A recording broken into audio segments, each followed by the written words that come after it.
সাবেক CEC Nurul হুদাকে mob করে হেনস্থা কোনোভাবেই গ্রহণযোগ্য নয় বলে মন্তব্য করেছেন স্বরাষ্ট্র উপদেষ্টা। তিনি জানান, মব জাস্টিসের সাথে যারা জড়িত তাদের বিরুদ্ধে আইনি ব্যবস্থা নেওয়া হবে।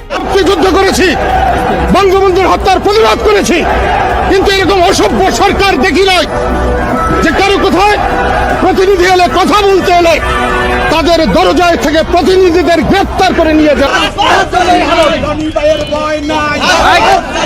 এই মব জাস্টিস যেটা ঘটলো, মব অ্যাটেম্প যেটা ঘটলো, এটাকে আমরা তীব্রভাবে নিন্দা জানাচ্ছি এবং আমরা আবারও বলছি যে আইনি প্রক্রিয়া গ্রহণের কাজটা স্বরাষ্ট্র মন্ত্রণালয় থেকে শুরু। সাবেক প্রধান নির্বাচন কমিশনার, তো তাকে যেভাবে মব সন্ত্রাস করা হয়েছে, তাকে আটক করার আগে, এটা আমি কোনো অবস্থাতেই সমর্থন করি না, কোনো অবস্থাতেই সমর্থন করি না। আমি কুকাজ করবো না, অবৈধ কোনো কাজ করবো না। আমরা আপনার সঙ্গে আছি, আমি তো আছি। বর্তমানে সারা দেশে মবের নামে চলছে অরাজকতা, আর এই অরাজকতার শিকার হয়েছেন গ্রেপ্তারকৃত সাবেক নির্বাচন কমিশনার নুরুল হুদা।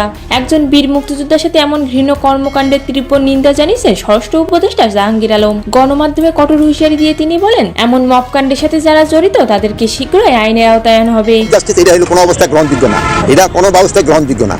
আর এটার সাথে ওনার যে ওই বিভিন্ন ওনার সাথে যে একটা খারাপ দেখছেন চিঠি পাঠাই দিছে, এটা কোনো অবস্থায় গ্রহণযোগ্য না। আপনারা বলবেন যদি কোনো কিছু থাকে, এই কোনো ঘটনা ঘটলে আইন শৃঙ্খলা বাহিনী প্রপার অ্যাকশন।